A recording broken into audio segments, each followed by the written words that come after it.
Good afternoon, everyone. I'm Eric Wakin, the Deputy Director of the Hoover Institution and the Director of its Library and Archives. It's my great pleasure to welcome you to our fourth presentation in our Fanning the Flames speaker series, which is a celebration of our recent publication, Fanning the Flames, Propaganda in Modern Japan, edited by my colleague, Dr. Kei Ueda, Curator of the Japanese Diaspora Initiative and Collection at the Hoover Institution Library and Archives. A physical exhibit with the same title as the book, Fanning the Flames, will open at the Hoover Tower exhibition place in the forthcoming weeks. And there is an accompanying online exhibition which launches today, and we're excited to show you that. My colleague Marissa is going to show you and speak more about it in a few minutes. If I might be allowed to share a few words about the Hoover Institution and why we're here and how we do what we do. We're here because of the vision of one man, Stanford graduate Herbert Hoover, who endowed what was then called the Hoover War Library in 1919 with a $50,000 donation, which based on today's purchasing power is somewhere between $700,000 and $800,000. His endowment document was a simple telegram, and the operative words in it were, quote, collect material on war, unquote. Those of you who develop funds for initiatives, think about that kind of an endowment document. Just go collect material on something. Since then, at the time Mr. Hoover gave that money, the entire Stanford Library budget was half that amount, and there was no such thing as a National Archives in the United States. Since then, the Hoover Institution has become the world's largest privately funded organization dedicated to documenting war, revolution, and peace in the 20th and 21st centuries. So we're a kind of public policy think tank with the Library and Archives. Mr. Hoover defined the mission as this institution is not and must not be a mere library. And in realization of that vision, in fact, we're not, right? We on the library side collect, preserve, describe, and make available some of the most important material about social, political, and economic change in the world. We've got 6,000 different collections, material from 170 countries. And we work to both bring people into our collections and push the collections out there by offering fellowships, teaching classes, hosting conferences, sponsoring research, presenting exhibits, and doing events like this very one you're about to see. So we're really excited about that. I just want to thank the director of the Hoover Institution, Condoleezza Rice, for her support of the Library and Archives, and the overseers, which are our board of directors, our donors, if you will. There are donors. In fact, we would not be able to do any of what we do around these cultural events without the support of our donors. So before we begin today's presentation by Professor Alex Tseng on a visual revolution, the Emperor and Popular Prince, we'll get to that in a moment. I want to hand things over to my colleague Marissa Ree, who's exhibition exhibition curation and design manager. And she'll take a few minutes to showcase our very first interactive online exhibit website, Fanning the Flames, Propaganda in Modern Japan. Marissa? Thank you so much, Eric. Let me share my screen. And hopefully you can all see that. I'm very excited to be able to present to all of you today the Fanning the Flames, Propaganda in Modern Japan interactive online exhibit portal. This is a really exciting project that's been more than a year in the making. And I'm just going to navigate us through a few of the sections, and hopefully you'll all be able to enjoy exploring the site after today's event. This first section is our digital stories. This is a really wonderful segment that takes our collections material and pairs it with core topics and deep dives into the material we have at Hoover related to the history of propaganda in modern Japan. For instance, if you wanted to know more about Japanese woodblock prints, you can see here we have a wonderful interactive digital story that lets you learn more about this medium, as well as see how our collections are available in wonderful ways that are new, such as through IIIF Viewer, like this one, which allows you to do close in-depth zooming. And when there's multi-page document, you can go through that as well and just learn more about our collections and this time period and the propaganda in modern Japan. There's even the opportunity to be able to do some interactive experience with our collection material, such as finding out who all these wonderful gentlemen are in this woodblock print in particular. We've also have the next section, which are our collection highlights. Here you can learn more about all of the woodblock prints in our collection, the kamishibai, which are Japanese paper plays from the 1930s and 40s, as well as other highlighted material in our archives and library. And what's really nice here again is that we have the IIIF viewer technology to allow you to really look through some of these artifacts in depth. The next section is one that I'm particularly excited about. Here in the Engage section, you can watch videos, scholars giving in-depth explorations of topics. You can see some of the kamishibai that we have in our collection actually being performed by a professional narrator. And you can also dive in and explore our collection through different activities like online puzzles. This takes a little while to load, but it's a lot of fun. The next section we have is our events section. And here you can find out about all of the upcoming events that will be in this Fanning the Flame speaker series, register for them, and also see the past events and watch the videos of those past events, or learn more about the speakers who were involved in them. And lastly, we have an About section, of course, where you can find out more about the Fanning the Flames projects and its different facets, the Hoover Library and Archives, all of my colleagues and wonderful scholarly contributors from around the world who worked on this project, the book edited by Dr. Kei Ueda that accompanies the project, and most importantly, a contact us form where we'd love to hear from you, whether you find something interesting on the site, you caught that typo I missed, or you have some research you think parallels this project nicely and would like to contribute it to the website to help it grow and be a real educational resource for the scholarly community. So that's all from me. I hope you all will enjoy looking at it, and I'll pass it back to Eric. Thanks very much, Marissa. Let me thank everyone who worked on this project. If you think how something like this comes together, we have an endowment to support the collecting initiative. A curator goes out there, Kei Ueda, looks for material, brings it in, and finds material we have here. Our project team, Maya Abe, Samira Bazorgi, Kira Peacock, and Marissa Ree work on it. The digital description and conservation teams deal with the materials so they can be in a position to show it to you. We describe it so people can find it.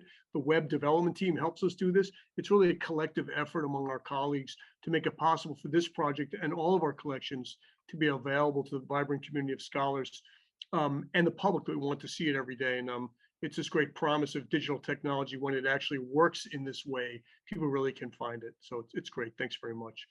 Now let's move on to our headline presentation. I would like to hand things over and introduce to you our moderator, Professor Matthew Sommer. Matthew's a social and legal historian of China and the Qing Dynasty, and he's the Bowman Family Professor of History at Stanford University, and he's graciously coming to join us to host. Thank you, Matthew. Thank you, Eric. It's my great pleasure to introduce our speaker today, Professor Alice Tseng, who is Professor of the History of Art and Architecture at Boston University. She specializes in the art and architecture of Japan, with particular focus on the 19th and 20th centuries. Specific research interests include the history of institutional buildings, collections and exhibitions, transnational and transcultural connections between Japan and the United States and Europe, the role of the visual arts in cultural transformation, invention, and revival, and the visual and spatial representations of Japan's modern monarchy. She's the author of two books. The first, published in 2008, is The Imperial Museums of Meiji Japan, Architecture and the Art of the Nation. The second is Modern Kyoto, Building for Ceremony and Commemoration, which came out in 2018. Professor Tseng has received the inaugural Kenneth Pyle Prize for the best article in the Journal of Japanese Studies in 2021. Her current book project, tentatively entitled Designing for the World's View, examines the production of Japanese national displays through ensembles of specialized pavilions, gardens, tableau, models, and maps that were displayed at international exhibitions around the turn of the 19th into the 20th century. Another ongoing project explores the twinned concepts of emperor and empire and their manifestations in built environments. So now it's my pleasure to turn things over to Professor Tseng. Thank you. Thank you very much. Let me start sharing my screen. Okay, thank you very much. I thank you, Professor Sommer, for that introduction. I'm very glad to be here, especially very big thank you to Kei Ueda for putting together this wonderful multi-pronged project. She first contacted me about the catalog that she was putting together with the exhibit that was going to happen. I did not think it would evolve into this wonderful, I mean, the publication itself came out first, and I'm really appreciating it, using it in my own teaching already. And so I'm looking forward to looking at the online exhibition and maybe even going in person at some point to see the exhibition out in California. But for now, a big congratulations for this successful launch of the exhibition and the catalog. So without further ado, I know I have only 30 minutes to talk, so we save more time for the Q&A.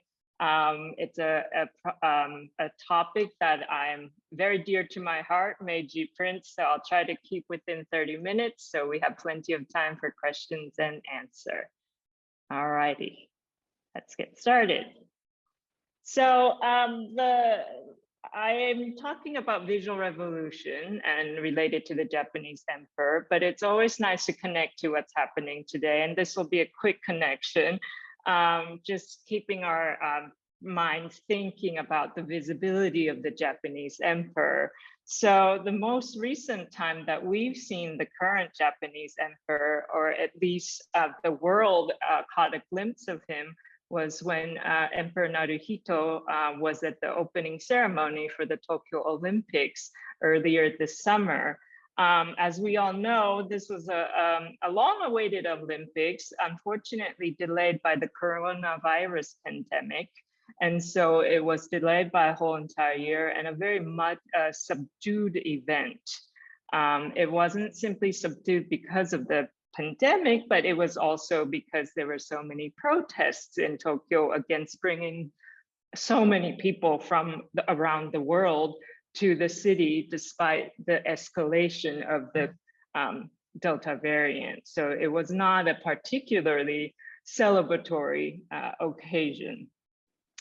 Those of you who know anything about the last Tokyo Olympics know that the Emperor Showa had a much more triumphant opening ceremony back in 1964, but the world has changed quite a bit.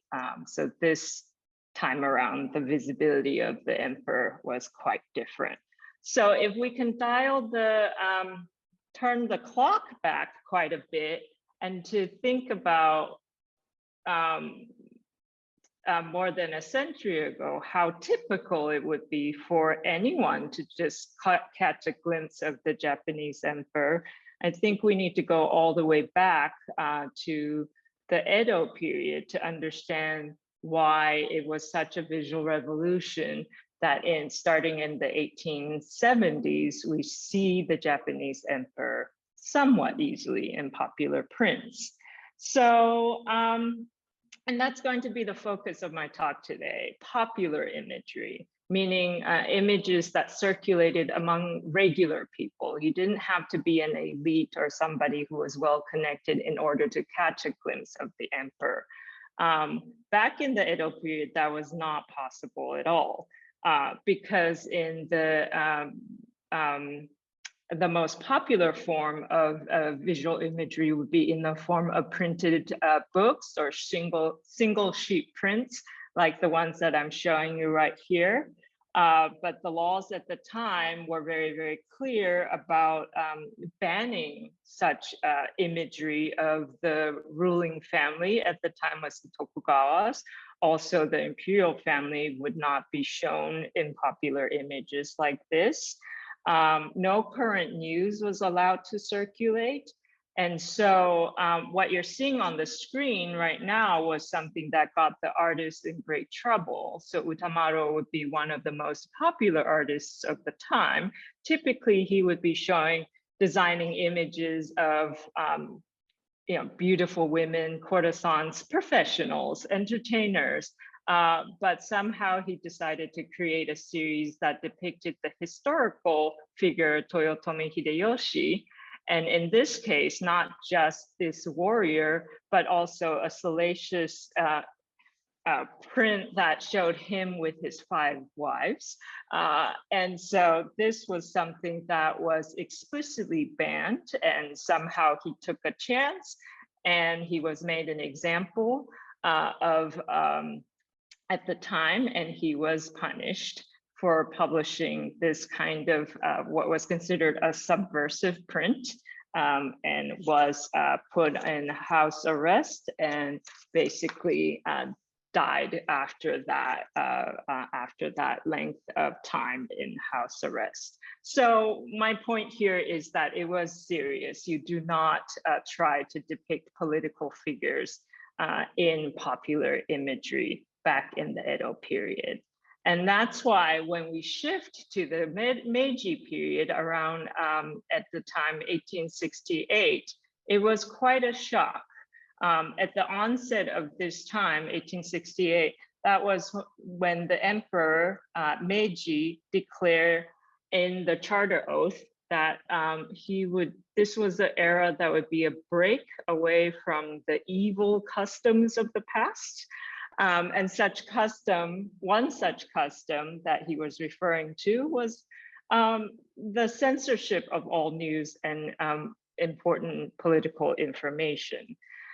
So this is when we see this great transition from not allowing any news or political figures to be shown in woodblock print imagery to suddenly being allowed to. That's not to say that there was no censorship whatsoever starting 1868, but it was still a great shift that artists were allowed starting then to depict actual events that were happening. So the exciting events that were happening was the actual Boshin War in 1868 that allowed the restoration to occur.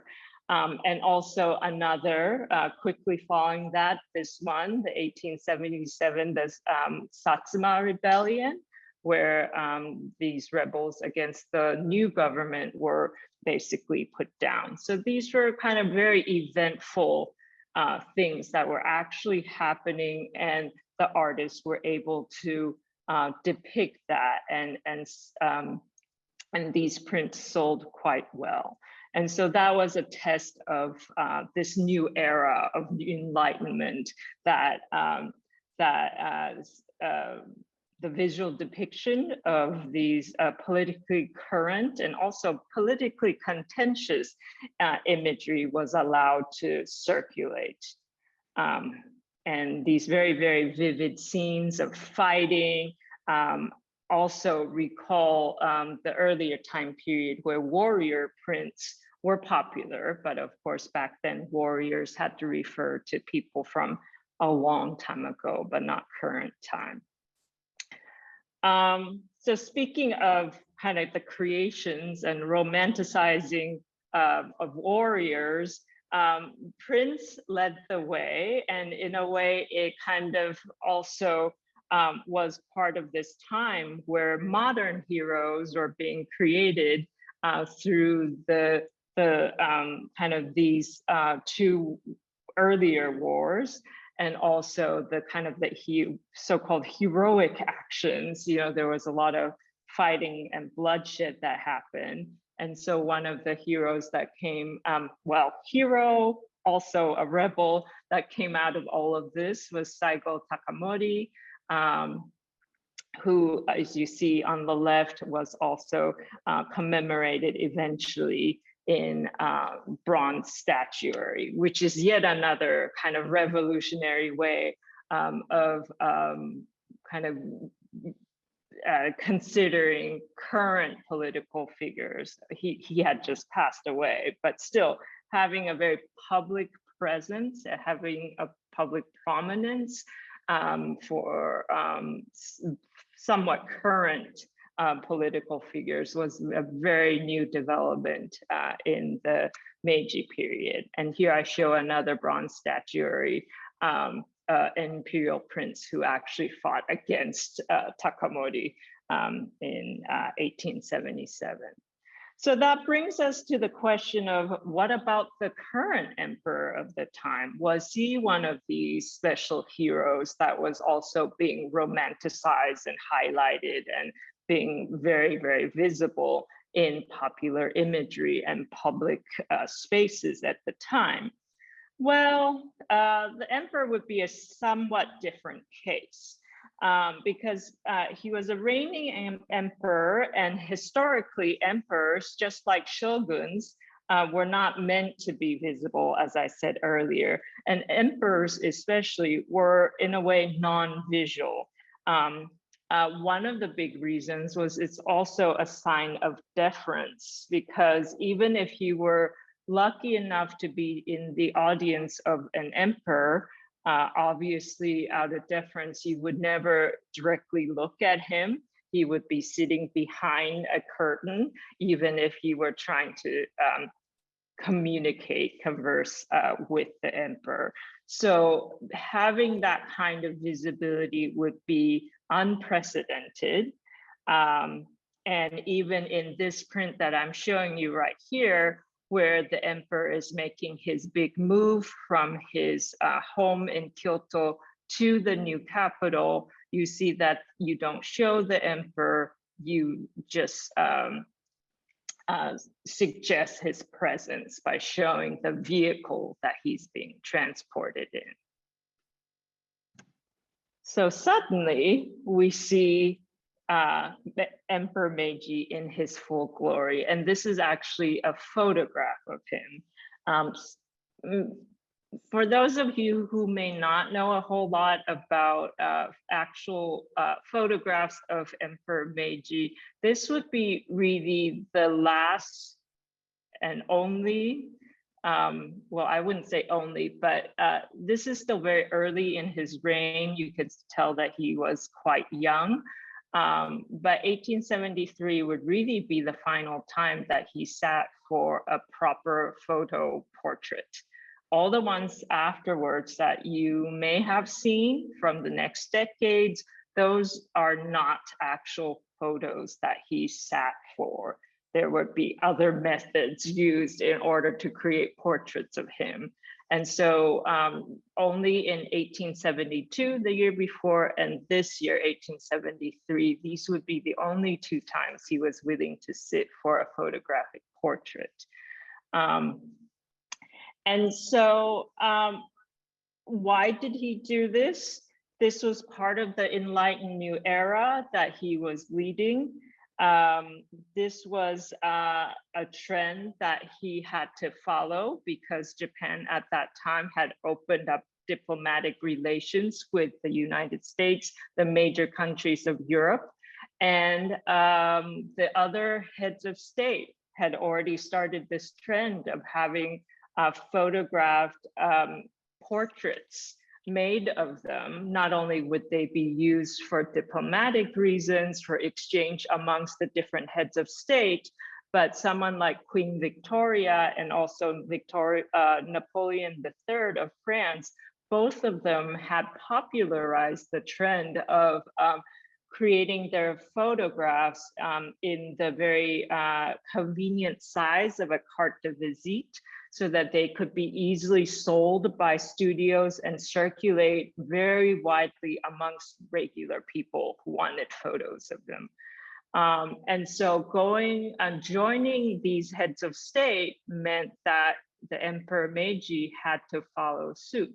Not only did he have to create a photographed portrait of himself in order to do those official exchanges, there was the growing appetite, not so much among Japanese because they weren't allowed to by law, but non-Japanese foreigners also wanted to collect cartes de visite of the Emperor Meiji. So you'll see that if you go to your typical kind of art museum collection, library archive, university libraries, a lot of them will have in their collection a photograph, this particular photograph of Emperor Meiji, and that was really all part of the late 19th century craze where travelers collected these photographic cards of different heads of state.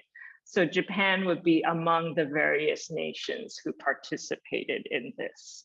This talk is not about the official portrait because this particular one and the one after, that's not quite a photo and it's not outside of the purview of this lecture, but this portrait would be considered a goshine, or a true likeness of the emperor. And this kind of photograph, at least within Japan, had to be treated with great care as if you were dealing with the real person of the emperor. So these prints, at least the official versions, would be carefully kept. You don't just look at it or touch it just for the fun of it. You would put it away properly and put it aside in a very special place. So we're not going to talk about the photograph version. We're talking about the woodblock print depictions of the emperor at the same time. And this is where the complexion comes. If you have to treat the photograph carefully, how are you supposed to treat the woodblock prints? Apparently, there weren't strict rules about that. What we see is that starting at 1877, at that moment with the Satsuma Rebellion, that's when kind of the burst of woodblock print imagery that contain the emperor or a figure who looks like the emperor starts to get created in large quantities. What's interesting is that the emperor will not be someone you see in a triptych like this one up top, where there's action, there's fighting, there's something very animated happening. And so, this print would be showing the actual rebellion. Obviously, the emperor was not personally involved in the fighting. So, of course, there were no prints depicting him in battle. But we do see him in a very timely way depicted as the sovereign who congratulates the generals who successfully put down the rebels. So you see him in this triptych down here, where he is the central figure. Interestingly, in French, it says le Mikado. So at least in French, it's identifying that this is the emperor.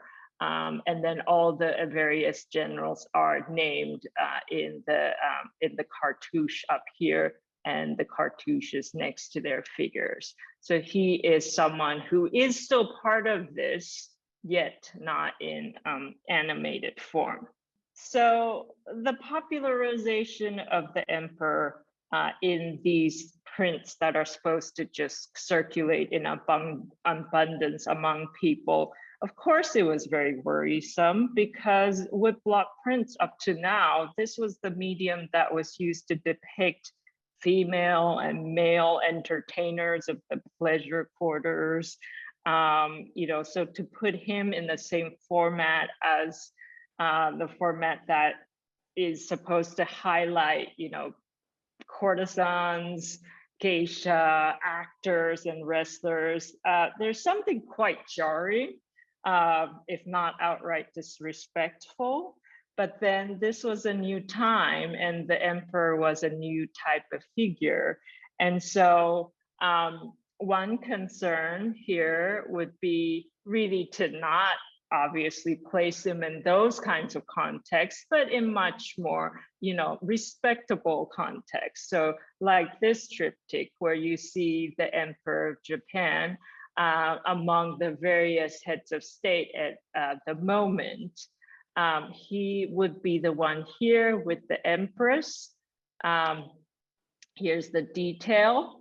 And you can see the artist does not name the figure who is the Japanese emperor. It's kind of a given. It's in the center of the three prints. And this figure is the center of the center print, but you can see that the cartouches, they don't identify him. It's a given, you should know. While all the other leaders, the American president, the King of Holland, Queen Victoria, all of them will have their identification. So this is typical between 1877 all the way up to 1895 at the end of the Sino-Japanese War. This is the kind of stretch of time when we see a lot of these prints that depict the emperor. But what is always very clear is he is not part of the exciting activity or action, that he is usually someone who's there, quiet, dignified, but not showing much action. And so there was a law in 1881 and 82 that actually forbade designers from clearly identifying figures in their prints as the emperor.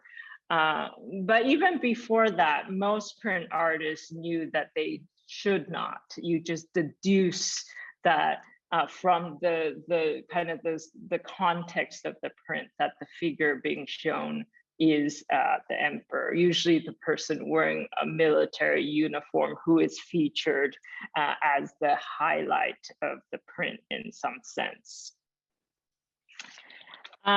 So there is another characteristic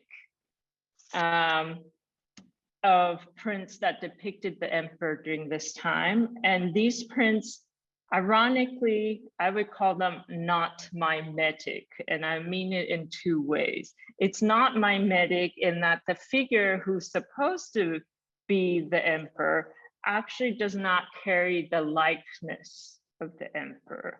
So despite the fact that we do have at least one portrait photo of him, and it did illegally circulate quite a bit within Japan as well, artists did not make the point of trying to depict his actual likeness. So we have always a very generic looking face.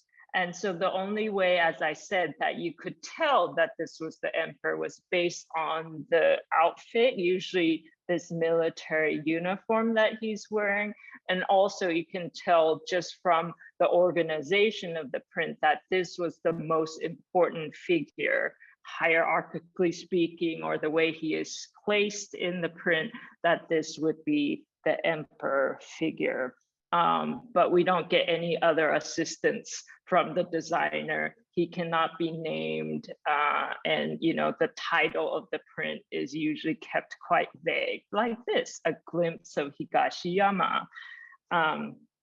So this triptych is also fascinating because of the second way I want to explain the non-mimetic characteristic of Meiji prints, or prints of the emperor, in that it might be showing an actual event or activity that the emperor was partaking in, but it wasn't a reliable way of showing his participation.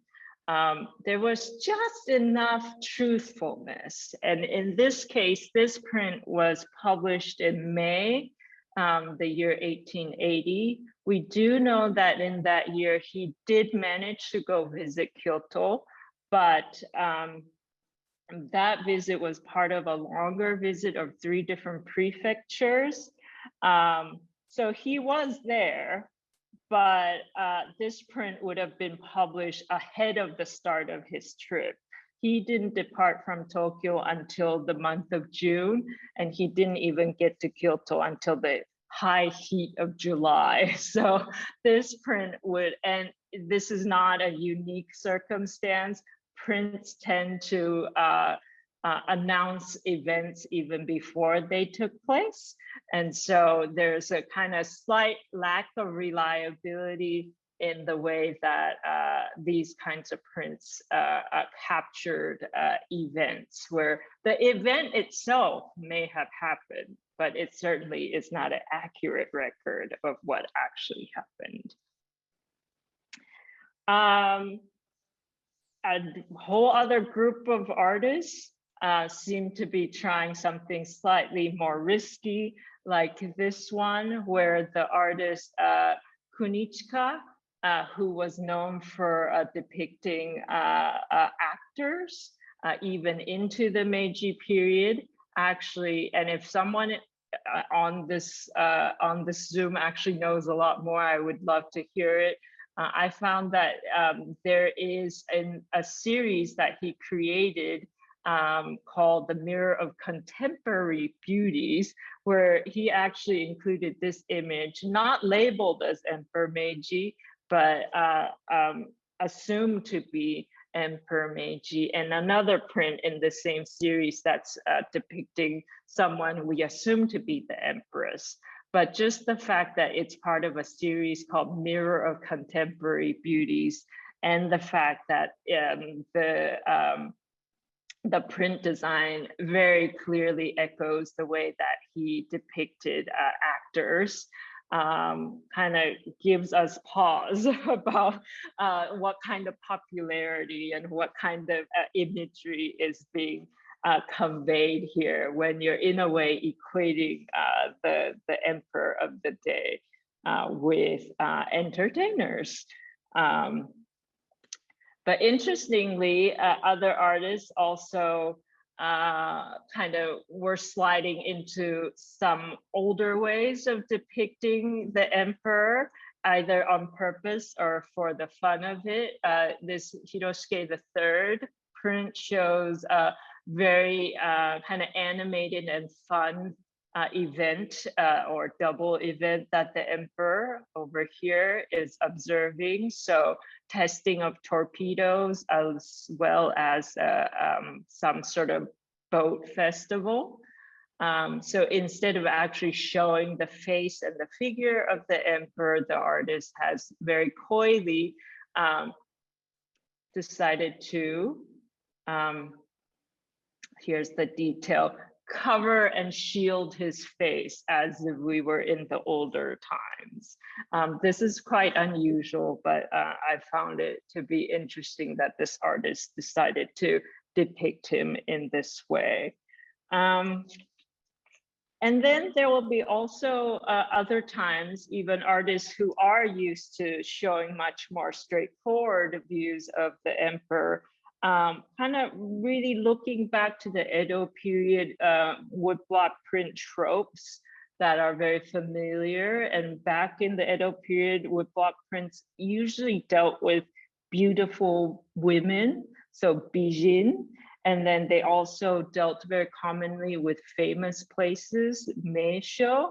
So they come together in this particular triptych, where you have a bevy of beautiful women in luxurious clothing surrounding one male figure. We would assume that that is yet again the emperor. And then they are visiting a pretty well-known, very established, famous spot, Sensoji in Tokyo. And so a print like this doesn't really show him doing anything in particular, but really just enjoying the sights of the city. Other prints like to show off new famous places. So horse track, the horse track at Shinobazu Pond became momentarily a hotspot. It got a lot of help from these prints that featured the emperor watching the horse races.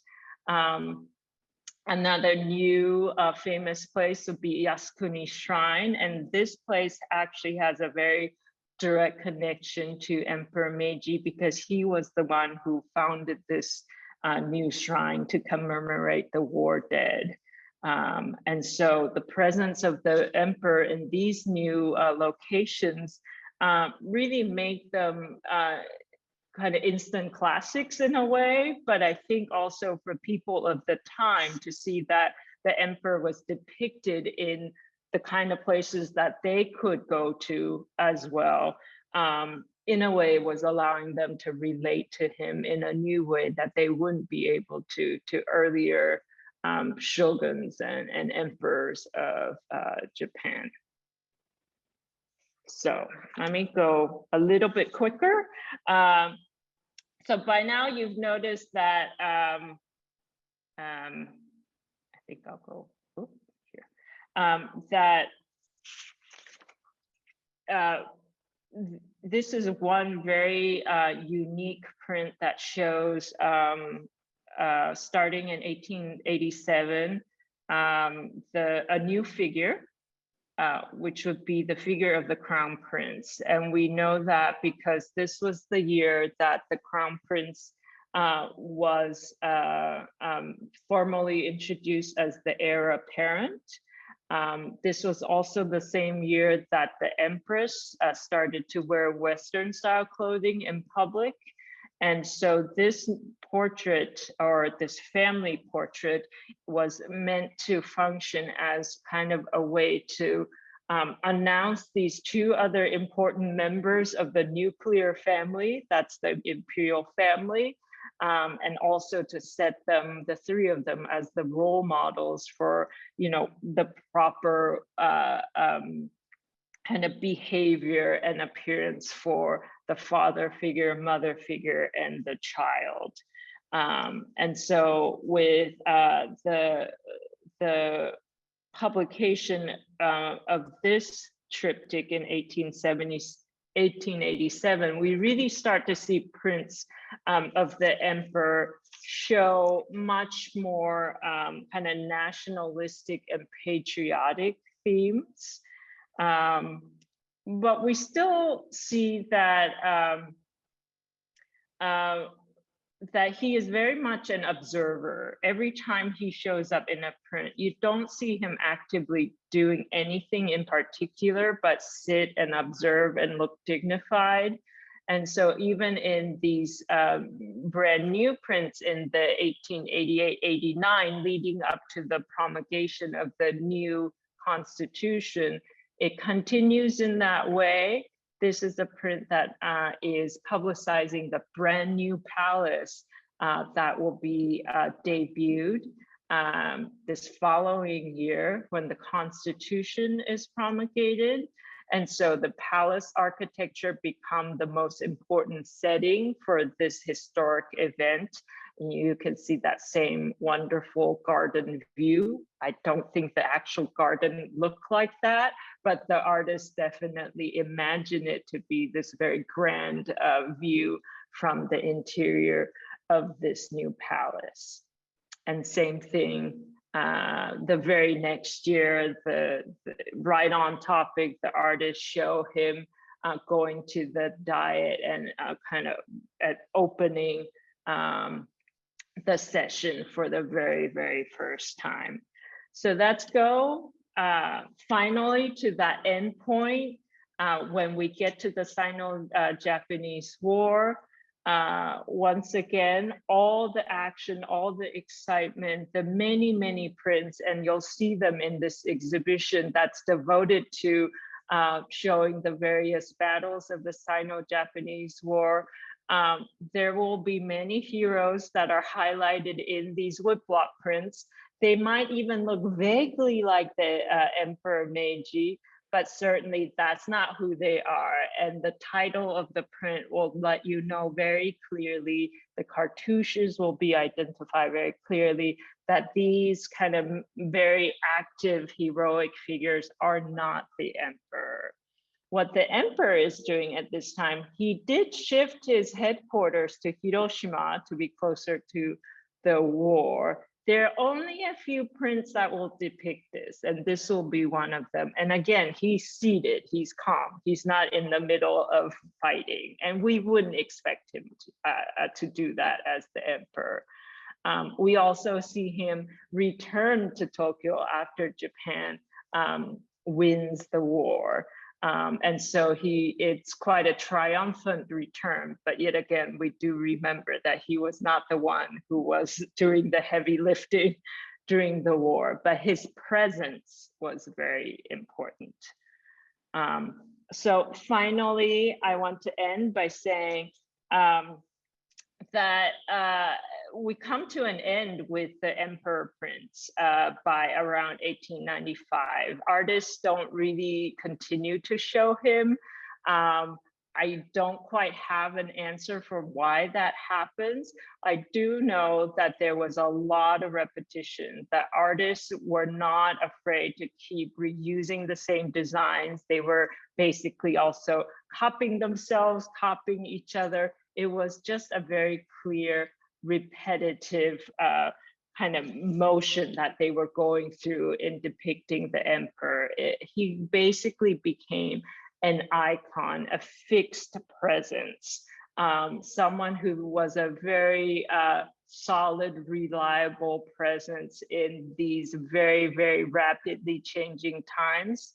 So perhaps that was him as a source of comfort and support in this time period. But otherwise, we don't see another kind of very key function for the presence of the emperor in these particular prints. So I'll stop there so we get some time for Q&A. Thank you, Professor Tseng. That was wonderful. We do have a little bit of time for questions. I'd like to make a couple of comments or questions, if I may. First of all, I'm very struck by the different periods that we move through. So before the Meiji period, the emperor is invisible. And then in the Meiji period, the emperor becomes visible, is on display. But as far as I can tell, all was in a military uniform, except for the coronation image. And then what I'm curious is your comments about after the Meiji period. My impression is that in the Taisho period and the Showa period, until the end of World War II, in other words, for the entire imperial era, the emperor is always portrayed in military uniform. And in the case of even when they're little boys, right? The picture of the Taisho emperor, he's a little boy, 8 years old, but he's in a military uniform. And in the case of the Showa emperor, Hirohito, he's often on horseback in a military uniform, inspecting the army. And that all comes to a halt in 1945. And then you suddenly have this shocking image of him in civilian dress meeting MacArthur. Right. That photo was shocking for many reasons. And then since 1945, as far as I know, you never ever see the emperor either in a military uniform or on a horse.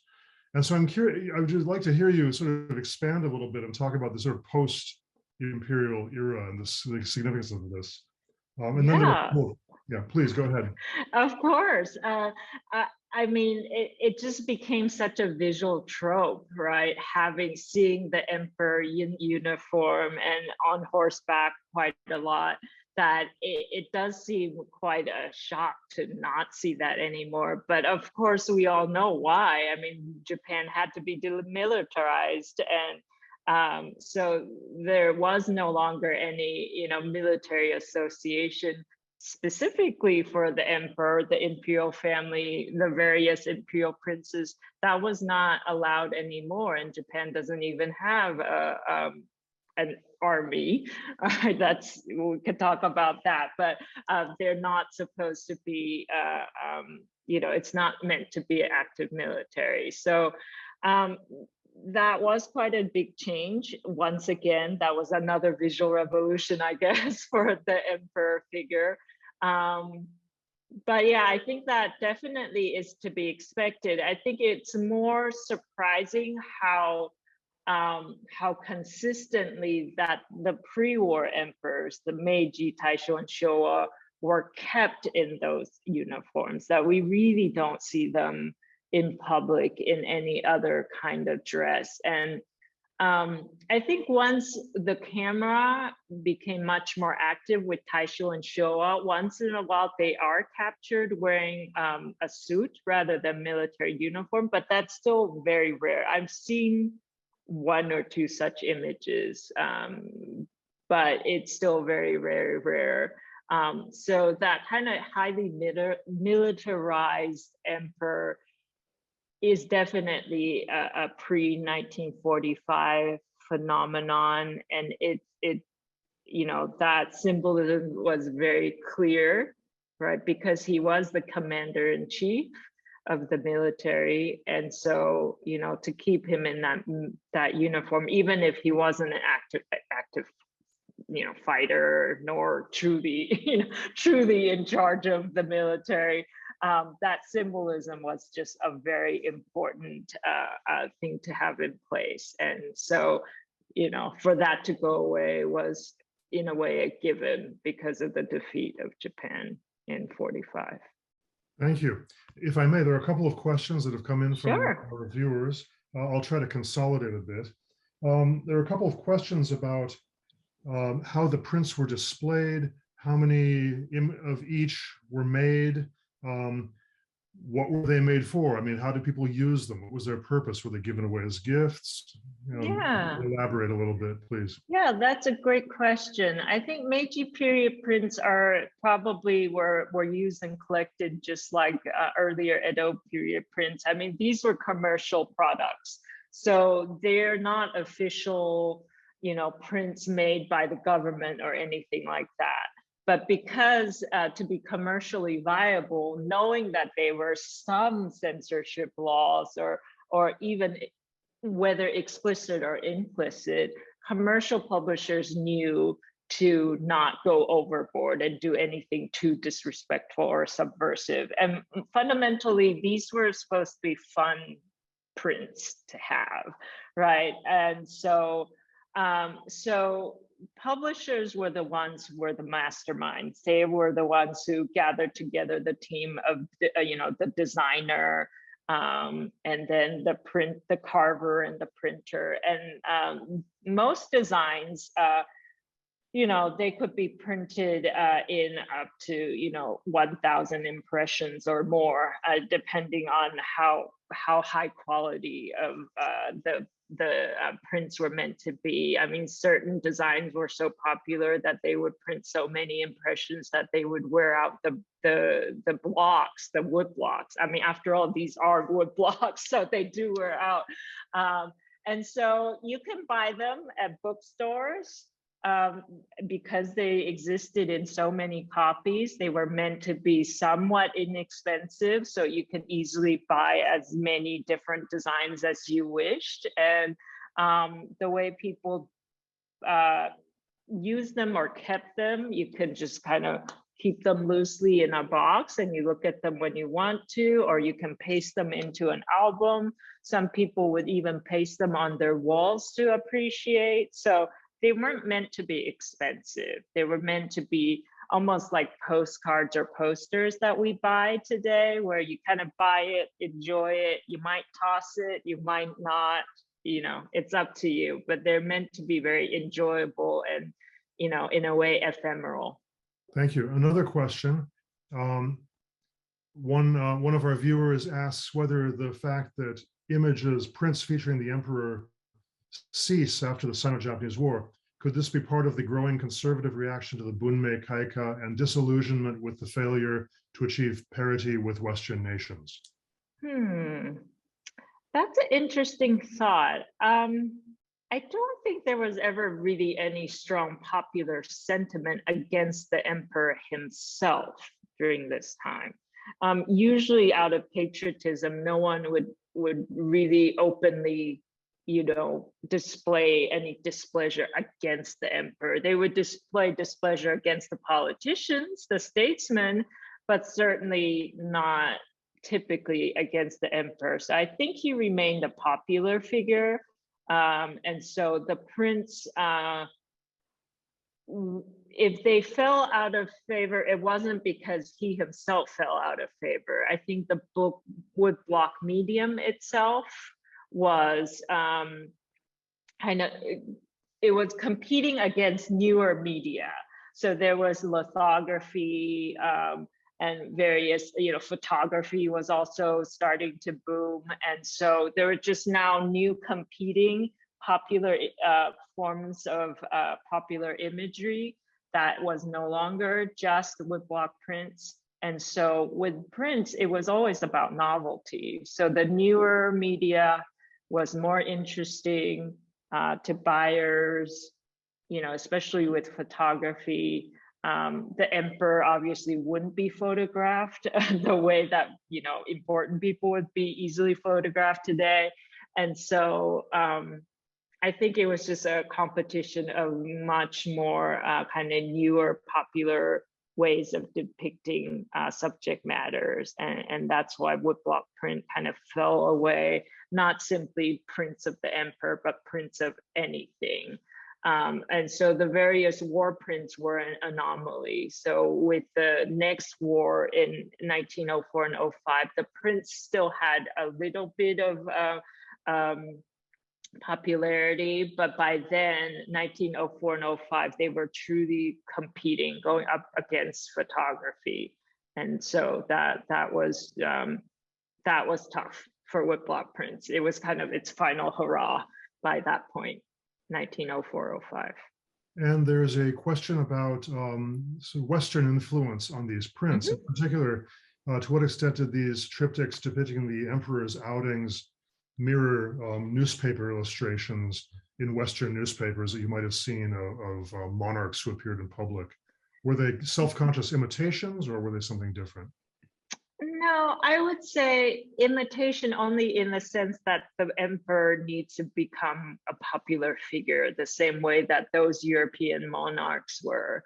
And so in Japan, I think the government didn't clamp down on much of this because they knew that's what a modern monarch should be like. It's somebody who was visible to his own people, that he did do actual tours around the country, and having these prints that depicted him, going around the country, going to activities, going to events, that helped popularize him in a positive way, in that it was important that he unify the country's sentiments and support these new initiatives. And so so I wouldn't say the actual visual compositions mirrored European ones, but the practice of showing the monarch as someone who should be visible to his own people, I think that was definitely a copy of what the Europeans were doing. And just one more quick one. The very first Edo period print that you showed, I think of the Taiko, I think it's by Kitagawa. Questions about, the questions about the women in that photograph, rather in that print. Was the way the women were arranged in any way an indication of their relative rank as wives or concubines, or is it just random? Thank you. I'm trying to think back to the print. I would say most likely yes. Most likely yes, that there's logic to the way that they are arranged. Because I know when it's Emperor Meiji and all the women who are surrounding him, you can usually tell which one is supposed to be the empress because of the placement of her figure. Usually you can tell because the other women are kind of, deferring to her. So I would imagine with the Utamaro print as well. And sorry, I've forgotten it already, even though I just showed it. I would think that there is logic to the placement of the female figures. Yeah. Wonderful. Well, thank you very much. I believe we are out of time. And so Sure. I want to thank you very much for this wonderful presentation. And I will turn it over to, I believe, Eric now. Thank you. Thank you. Thank you so much. Thanks to Professor Tseng and Professor Sommer for a great presentation and discussion. Really fantastic to see. I want to thank everyone for joining us. I noticed we had people tuning in from Algeria, Iran, Russia, Romania, Taiwan, and many other places. So thanks for being here. We hope you enjoyed this time and look forward to seeing you again at our next Fanning the Flames event, which will be on November 5th. And please join us for that with Stephen Norris and Anatol Shmelev. I also want to encourage people to visit the online exhibition and the beautiful, lavishly illustrated book that we have on the exhibit is available through Hoover Press Bookstore. He says a discount code here, so you'll save some money if you get it. It's a really nice book. I can't hold it up because I don't have it with me, but it's valid through October 19th. So thank you again, all of you, for coming. Thanks to Professor Tseng and Professor Sommer, and I'll see you again at the next event we have. Thank you and goodbye.